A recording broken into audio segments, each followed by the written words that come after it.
What if the restaurant you built with your own two hands, the one meant to serve second chances, slowly lost its soul while you were away?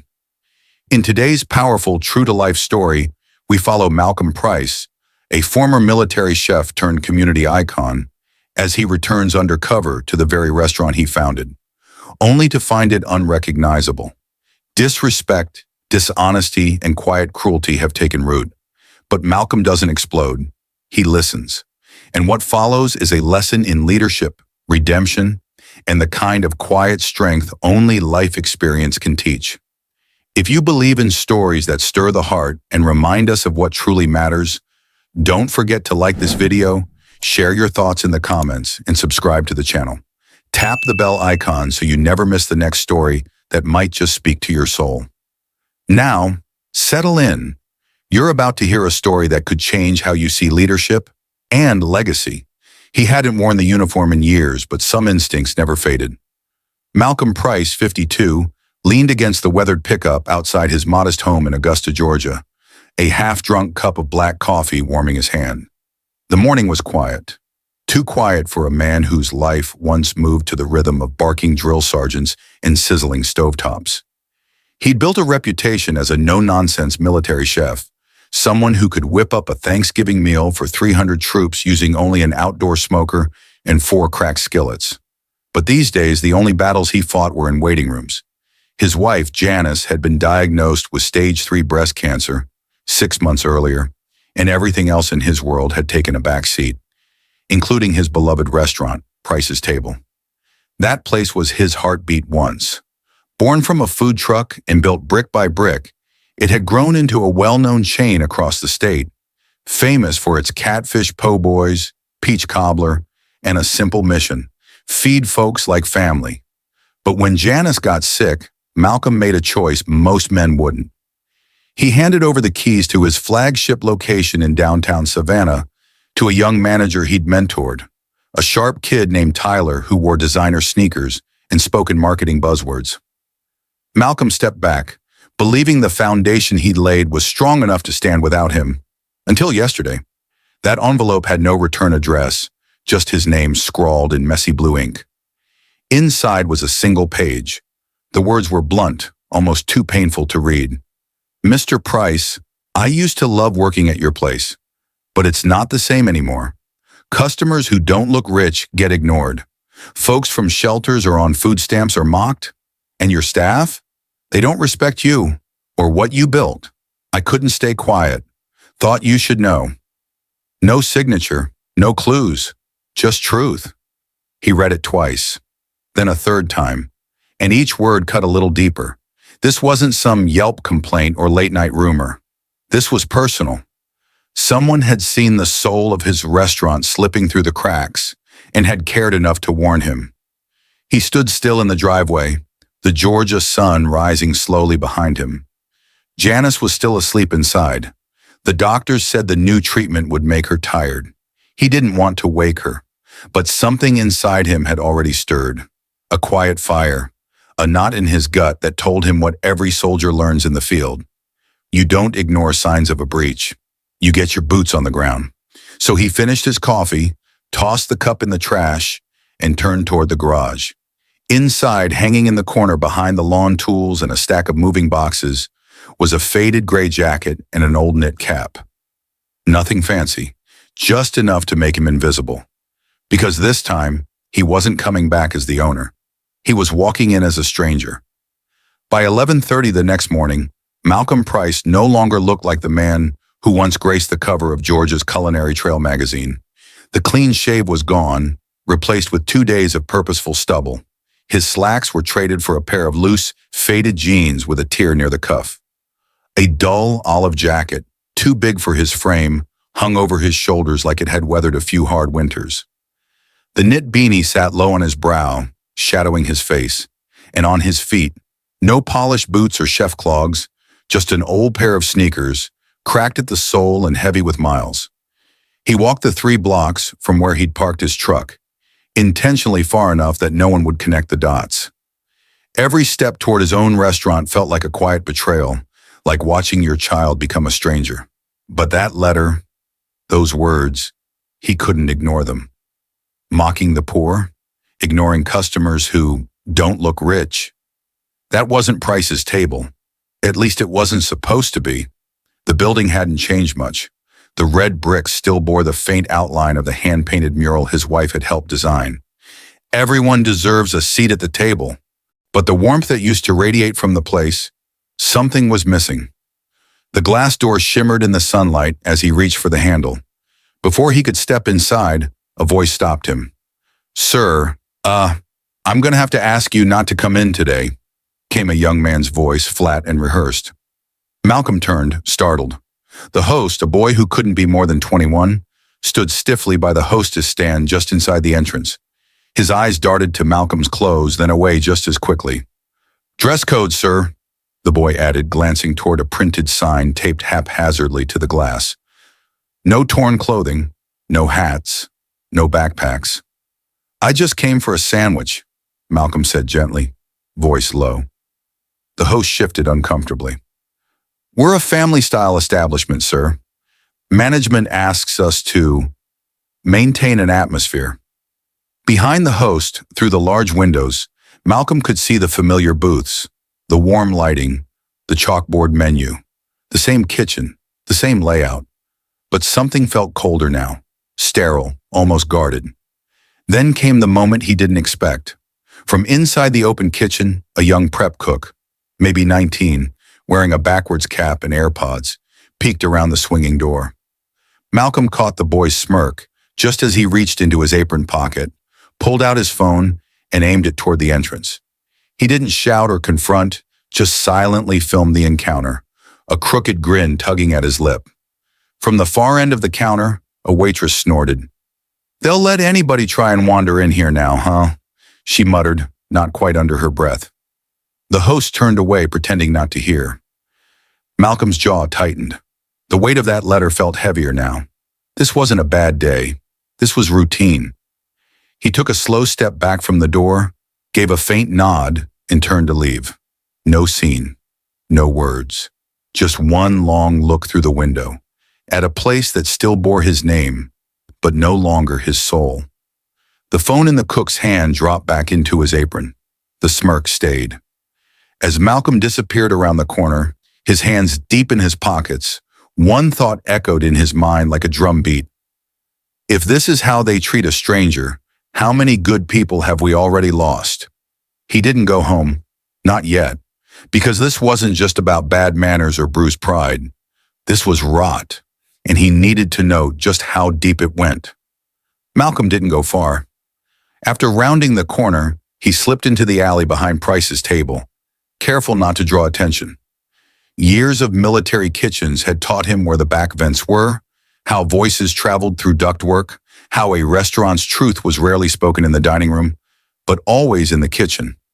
He waited near the dumpster, just below a small cracked window that vented hot air and gossip alike. The scent of fried catfish and overused grease hovered thick in the air. Inside, footsteps clattered, metal trays shifted, and someone laughed. Sharp, dismissive. "Yo, you see that old dude try to come in earlier?" It was the same young voice from before. Looked like he hadn't showered in a week. Thought this was a soup kitchen. Another voice chimed in, deeper, confident. "That's the third one this week. Ever since they started that food token program with the shelters, we're getting all kinds."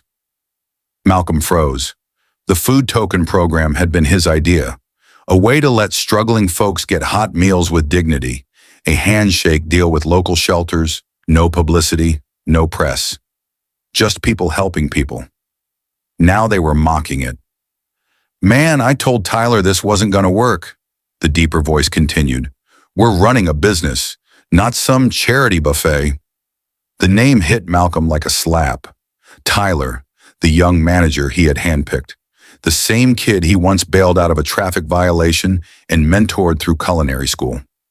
Tyler had been passionate once, bright-eyed. Malcolm had believed in him. "You saw the way I flipped that Yelp review last week, though?" Another voice interrupted, cocky. "Guy said his pork was dry.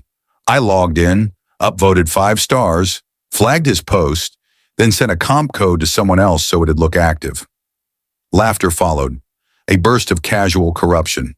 "You should teach a class," someone snorted. "Scamming 101. "No joke," said another. "We should start up charging tourists again. Those old snowbirds from Michigan don't even check receipts. Just toss a 10 down and waddle out." Malcolm clenched his jaw. He'd always insisted on fair pricing, especially for seniors who reminded him of his parents. He remembered walking tables, talking with veterans, widows, couples married 50 years who called his gumbo better than cruise food. Now they were being treated like suckers. That's when a different voice cut through. Older, firmer, tired but proud. "Y'all listen to yourselves for a minute." Silence. Malcolm's breath caught. He recognized that voice. Luis, the line cook, who had been with him since year one. A father of 3. Hard worker. The kind of man who stayed late and never raised his voice unless it mattered. "You talking about the same customers who keep this place open?" Luis continued. "You treat them like they're stupid, like they don't belong unless they're dressed a certain way. That ain't what Mr. Price built. You know it." Someone scoffed. "Come on, Luis. That was 5 years ago. Things change. Ain't nobody got time to hold hands with every stray that walks in." "I'm not saying coddle 'em," Luis shot back. "I'm saying respect 'em. Some of y'all wouldn't even have this job if it weren't for second chances. You remember that?" A pause, then a chuckle. Mean, youthful. "Man, you old school. You sound like one of those motivational posters. Teamwork makes the dream work, huh?" More laughter. Malcolm stepped back from the wall, heart pounding. Not from anger, but from grief. He had left his values in someone else's hands, and they'd twisted them into something unrecognizable. Luis was trying to hold the line, but he was outnumbered, outvoiced, outpaced by a culture that rewarded shortcuts and mockery over integrity. The back door creaked open suddenly, and Malcolm pressed into the shadow behind a stack of crates. A prep cook came out, tossing a trash bag into the dumpster without even glancing around. The door slammed shut again. Inside, the voices picked back up, this time too muffled to catch clearly. But Malcolm had already heard enough. He didn't need more proof. This wasn't just poor leadership. This was a rotting foundation. He turned and walked quietly toward the end of the alley, eyes cast down, steps slow. For 6 months, he'd been focused on healing his wife. He would never regret that. But while he'd been gone, his restaurant had gotten sick too. And now, it was time to treat the infection. Malcolm didn't sleep that night, not because of rage, though plenty of that boiled just beneath the surface, but because of something deeper. Heartbreak. He sat in his truck for over an hour, parked near the Savannah River, the warm Georgia breeze slipping in through a cracked window. On the seat beside him sat his phone, its voice memo app still open, playing back every word he had recorded behind that cracked kitchen window. Every sneer, every lie, every ounce of entitlement that had infected a place he once called sacred. When the laughter turned cruelest, when they joked about elderly tourists and waddling wallets, Malcolm had quietly pressed record, not to destroy anyone, not yet, but because in his bones he knew something his drill sergeant used to say was true. You can't fix what you won't face. 2 days passed. He didn't return. Not yet. Instead, he played the long game. He called in a favor from his attorney, Gloria Benning, a sharp, seasoned woman who once helped him negotiate his first restaurant lease and knew the difference between loyalty and litigation. She didn't ask many questions, just said, "What time and where?" He also called 2 regional managers from the other Price's Table locations, Lisa and Vern, both handpicked by Malcolm years ago. They ran their stores clean, high reviews, low turnover, and more importantly, they still believed in what Price's Table was supposed to stand for. "Come early," he told them. "No uniforms, just ears open and eyes sharp." And so, on a rainy Tuesday morning, before dawn had fully broken, Malcolm pulled up to the back entrance of the downtown restaurant. Not in disguise this time, but in a navy windbreaker and his old worn boots. A man walking into battle. By 6:45 a.m., the lights in the kitchen had just flicked on. Staff began trickling in, some yawning, some scrolling their phones, all unaware that today would be different. A few greeted each other lazily. Some laughed. A couple looked hungover. At 7:10 sharp, the assistant manager opened the dining room to find Malcolm standing at the host stand, arms folded, flanked by Gloria, Lisa, and Vern. The look on her face was pure confusion, then dread. He offered no smile, just a calm, measured nod. "Get everyone," he said. "Now, full staff, no exceptions." The word spread like a kitchen fire. By 7:20, cooks were wiping their hands on aprons. Servers were peeking out from behind booths, and a nervous energy had begun to settle into the room like thick humidity before a storm.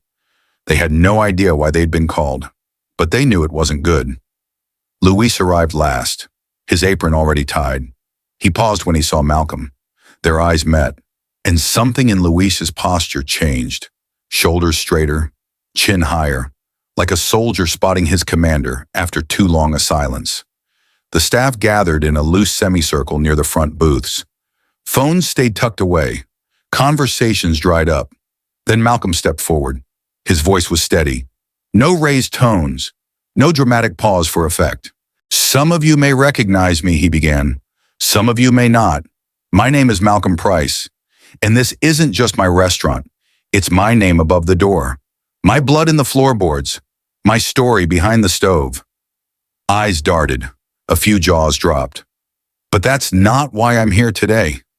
He reached into his coat pocket and pulled out a small recorder, set it gently on the host stand. The room went still. "I came in here recently, not as your boss, not even as your customer. I came in as someone most of you didn't recognize, and some of you didn't want to serve." No one breathed. "I heard things. I saw things. I recorded things." A waitress dropped her gaze to the floor. A young cook paled visibly. Malcolm looked around, not with anger, but with profound, unshakable disappointment. "And before you say a word," he continued, "I need you to hear mine." Malcolm reached behind the host stand and unzipped the duffel bag he'd brought in with him. Simple, worn, military grade. From it, he pulled out something no one had seen in a long time. His old chef's coat. White, faded around the collar, but still carrying the stitched words over the chest pocket. M. Price, Executive Chef. He slipped it on slowly. Each button felt heavier than the last. When he turned to face the staff again, the change in the room was instant. Recognition rippled across the faces like a silent wave. The younger host who had turned him away at the door earlier that week blinked twice, mouth slightly open. The waitress who made the snide remark near the kitchen lowered her eyes, suddenly very still. And at the center of the group, half hiding behind a service cart, stood Devin, the line cook who had pulled out his phone and filmed the whole encounter days earlier. Malcolm's eyes found him without hesitation. "You," he said quietly. Devin stiffened. "Sir, I didn't know who you were." "That much is clear," Malcolm replied evenly. "But tell me something. Did you think it was funny? Recording a man getting humiliated at the front door of a place meant to welcome everybody?" Devin's jaw clenched. "It wasn't like that." Malcolm turned toward Gloria, who reached into her briefcase and produced a printed image. Paused from the video that Devin himself had posted on a private social page. It showed a blurred image of Malcolm, shoulders hunched, standing outside the restaurant, with a laughing emoji slapped across the bottom. "Not like that?" Malcolm echoed, raising the page for the group to see. "Then how was it?" Devin opened his mouth, but no words came. Malcolm didn't raise his voice. He didn't need to. "I built this place to feed people, not filter them," he said, scanning the staff. "When I started out, I had $32, a propane grill, and a recipe for sweet potato hash that my grandma swore could fix a broken heart. That's how Price's Table was born. Not from a marketing plan, from a mission." Several staff shifted uncomfortably. One of the waitresses, Tasha, who'd been with the team less than a year, looked visibly shaken. She clutched her apron and whispered, "I didn't know." Malcolm nodded, not unkindly. "I know some of you are new. I know some of you came into a culture that was already broken. But what I saw this week, what I heard," he paused, his eyes hardening, That didn't come from strangers. It came from inside. From people who wear my name on their shirts and treat it like it doesn't mean a thing. He turned to Tyler, the young manager he had once mentored. Tyler hadn't said a word since Malcolm entered. Now he stepped forward, face pale, voice tight. "Mr. Price, I'm sorry. Things got busier after you left. We hired fast. I didn't think—" "You didn't lead," Malcolm corrected. "You forgot what we stood for. Or worse, maybe you never understood it in the first place." The silence in the room was deafening. No one dared move. Finally, Malcolm stepped back slightly, resting one hand on the host stand. "I'm not here today to fire half the staff," he said slowly. "That would be the easy way out. I'm here to figure out who wants to be part of a real reset and who doesn't belong in this room anymore."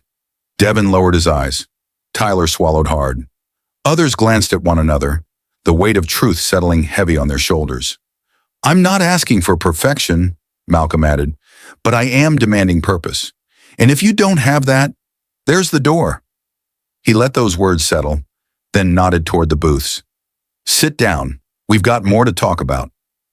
The staff sat in a strained silence, the kind that hums in the bones more than the ears. Booths that once held laughter and the clatter of plates now held a different kind of weight. Malcolm stood before them, not with fury, but with gravity.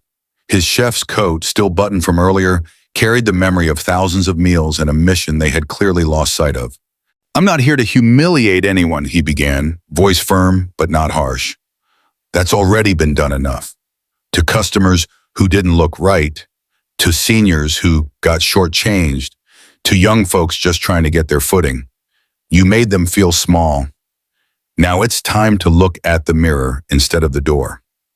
A few glanced away. A few didn't move at all. Malcolm took a breath and stepped in closer, the way he used to do when teaching apprentices how not to burn cornbread. "Let me tell you something I've never shared with most of you," he said. "Before this place ever opened, before there was even a menu, I was broke. Dead broke. I was a vet with a duffel bag, living out of my truck behind a church in Macon." Someone in the back gasped quietly. "I had one thing," he continued, "a recipe my grandmother gave me. Chicken and rice with mustard greens and black-eyed peas. I cooked it on a camp stove for the men at the shelter. The next week I borrowed a smoker. The week after that, I was serving plates out of my tailgate." Malcolm paused and let the silence stretch. Price's table wasn't born in a boardroom. It was born because someone gave me one chance. That's all I had. And every plate I've served since has been a way to give someone else that same chance. He looked at Devin, at Tyler, at the host, still seated near the end of the row, his eyes glassy. But somewhere along the way, this place stopped standing for that. And that's on me. I left it in the wrong hands. I was taking care of my wife, but I wasn't taking care of what we built. His voice didn't crack, but came close. Now I'm here to rebuild it. He reached into the side pocket of his coat and pulled out two simple manila folders. He held them up, one in each hand. "This one," he said, lifting the first, "is for those who still believe in what this place stands for, who want to stay, and who are willing to sign a written commitment, not just about job duties, but about how we treat people, with decency, with respect.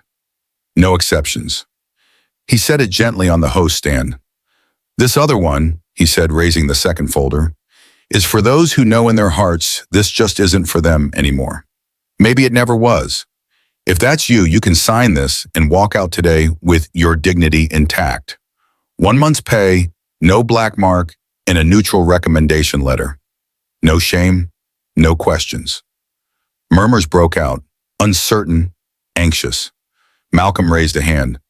"But you have to choose, not tomorrow, not next week, by the end of today's shift.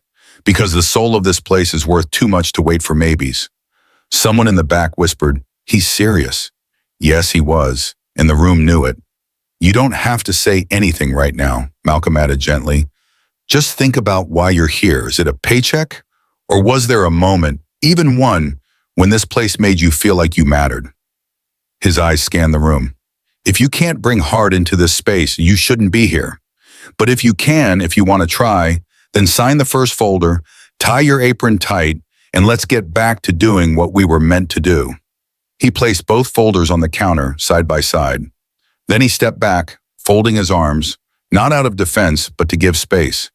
The next move wouldn't be his. It would be theirs. The morning wore on like slow thunder, not loud, but steady. Staff members moved around the kitchen and dining room quieter than usual.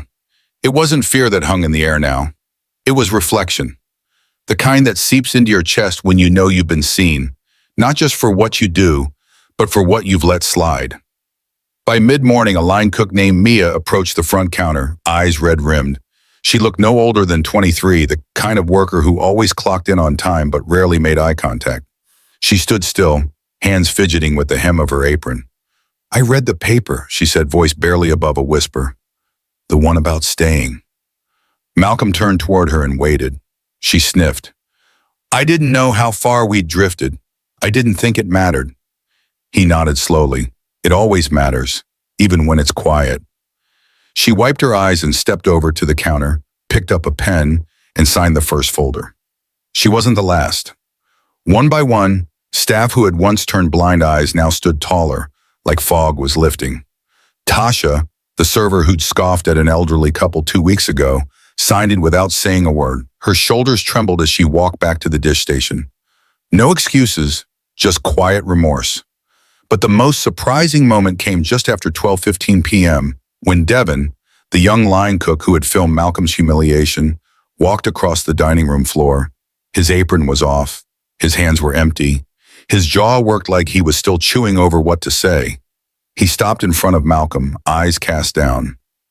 "I was wrong," he said plainly.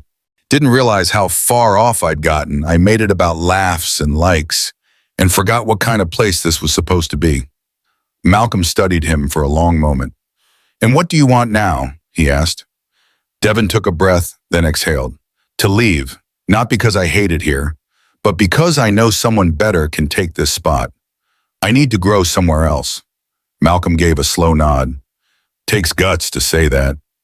Devin extended his hand. "I'm sorry for how I acted." Malcolm shook it.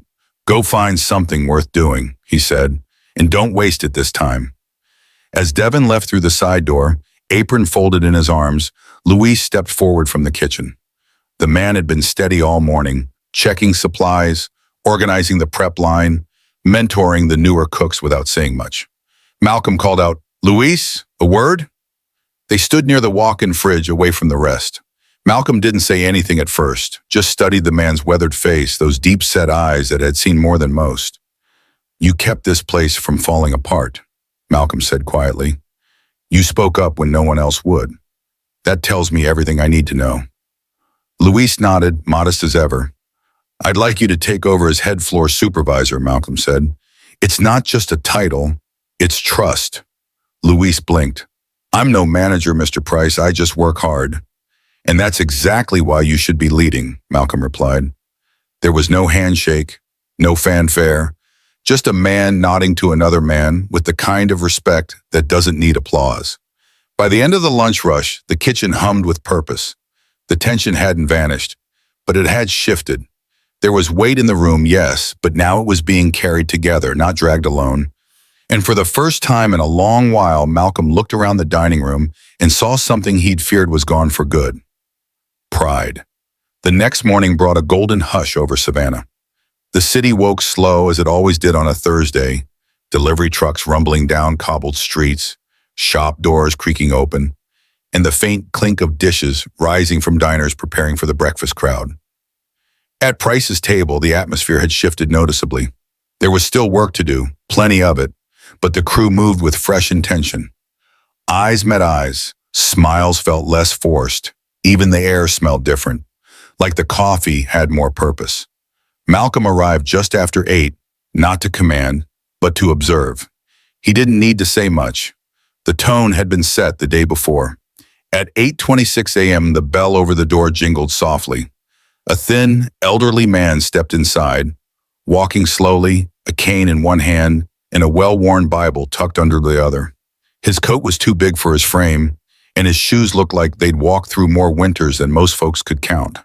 He paused just inside the threshold, taking in the space. Nobody recognized him, not at first. But Malcolm did. From across the room behind the counter, Malcolm stood frozen, watching, remembering. It was him, Reverend Paul Bishop, the man who 3 decades ago found a young, broke veteran sleeping behind his chapel and gave him a warm meal, and more grace than Malcolm thought he deserved at the time. He hadn't seen the Reverend in over 25 years, and now he was standing at the door of the restaurant that wouldn't exist without him. Before Malcolm could step forward, something beautiful happened. Maya, the young line cook turned part-time server, noticed the man and walked briskly over with a soft smile. "Good morning, sir," she said gently, guiding him to a booth near the window. "Would you like coffee to start, or something warm with breakfast?" The old man blinked up at her, surprised by the kindness. "Just coffee would be fine, dear. Thank you." "No rush," she replied with sincerity. "You take your time. We're glad you're here." She helped him settle in, brought out the coffee in a ceramic mug, not a paper cup, and returned a few minutes later with a plate of grits, eggs, and fresh biscuit. On the house, the Reverend's hands trembled slightly as he picked up his fork. Then he paused, looked around slowly, and whispered to no one in particular, "It feels familiar." Malcolm finally approached, standing quietly at the edge of the booth.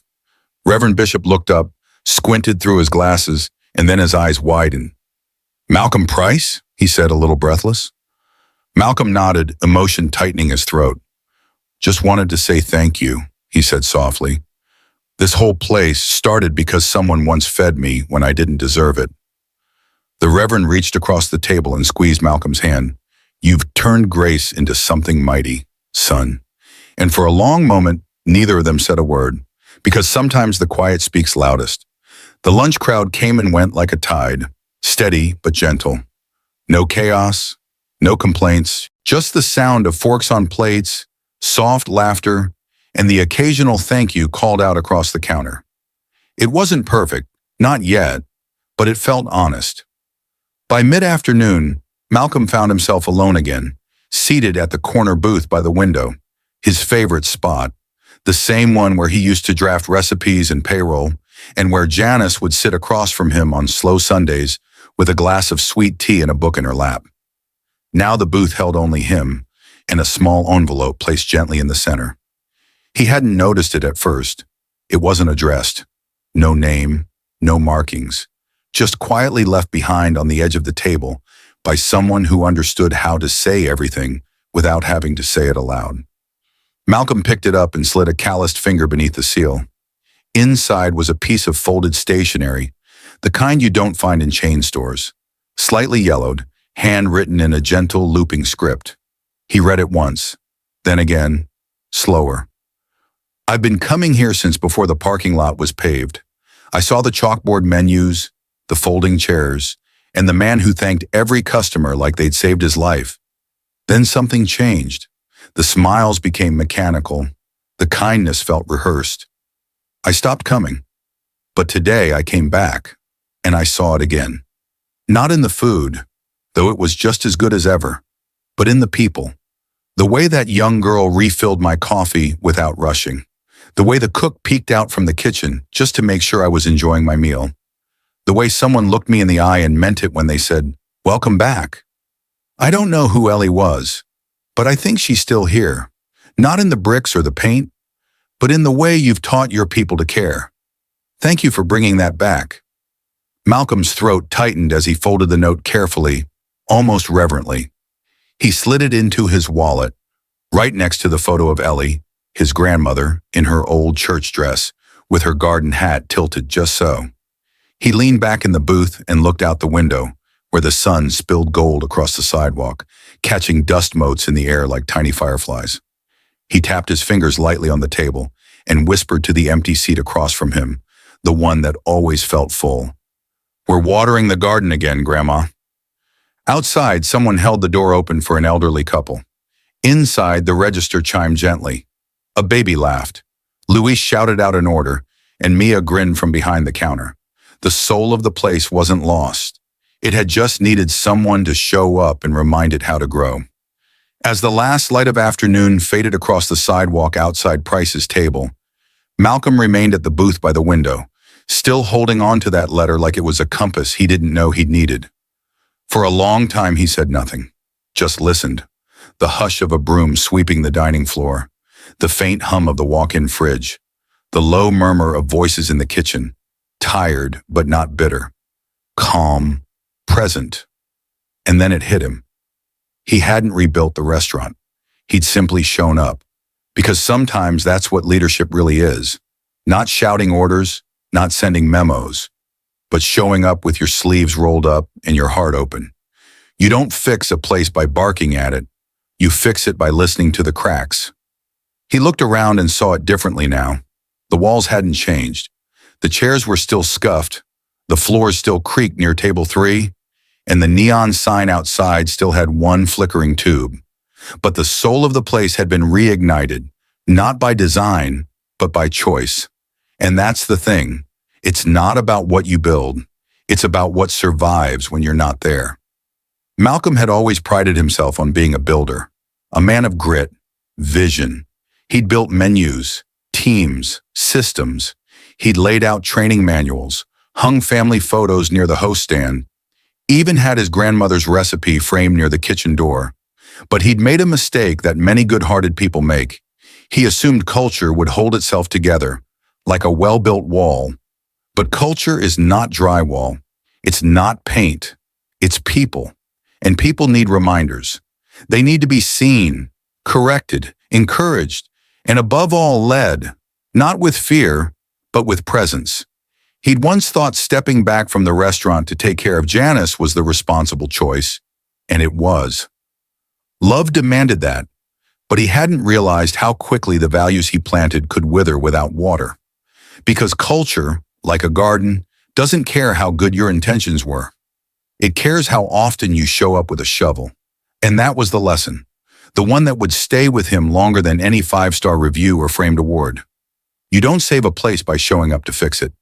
You save it by returning often enough to hear it whisper for help. He looked down at the empty seat across from him and imagined his grandmother sitting there, hands clasped, lips pursed in that tough, loving way she always had.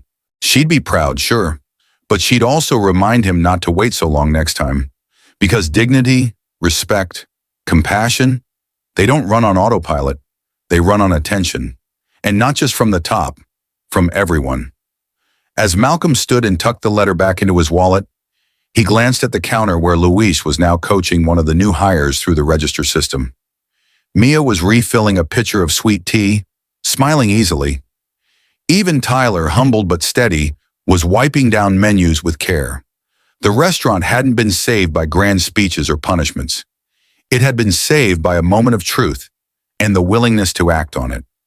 Before stepping out into the cooling evening, Malcolm paused at the door, resting his hand on the frame. It was chipped and weathered, worn from years of pushing in and out. But he liked it that way. Imperfection wasn't failure. It was evidence that something had lived here long enough to matter. Some lessons in life don't come wrapped in ceremony. They arrive quietly through observation, through presence, and through the courage to return. The story of Malcolm Price reminds us that legacy isn't built on bricks and titles alone. It's built on how we nurture what we've started. Many of us, especially as we grow older, look back at the things we've built, our families, our businesses, our communities, with pride. But even the strongest foundation needs attention. Even the most well-meaning vision can drift without someone steady at the helm. This story isn't just about a restaurant that lost its way. It's about how easily good intentions can unravel when we assume the culture will carry itself. It's a reminder that kindness, respect, and purpose, just like a garden, need watering. Regularly, not with loud commands, but with quiet presence. For those of us in our later chapters, there's deep wisdom in knowing when to speak and when to listen, when to correct and when to forgive. Malcolm didn't save his restaurant with anger. He saved it with humility, with memory, with action rooted in who he was. And in doing so, he helped others find their better selves too. So ask yourself, is there something in your life, an old dream, a forgotten promise, or even a strained relationship that needs your presence again? Not to fix it all at once, but to remind it why it mattered. Maybe it's a phone call. Maybe it's just showing up. If this story touched you, I invite you to like this video, leave a comment to share your thoughts, and subscribe to our channel for more heartfelt stories that reflect the strength, wisdom, and resilience of everyday people. And don't forget to tap the notification bell so you never miss a moment that might move you or someone you love. Because it's never too late to return, to listen, to rebuild, and to grow something beautiful again.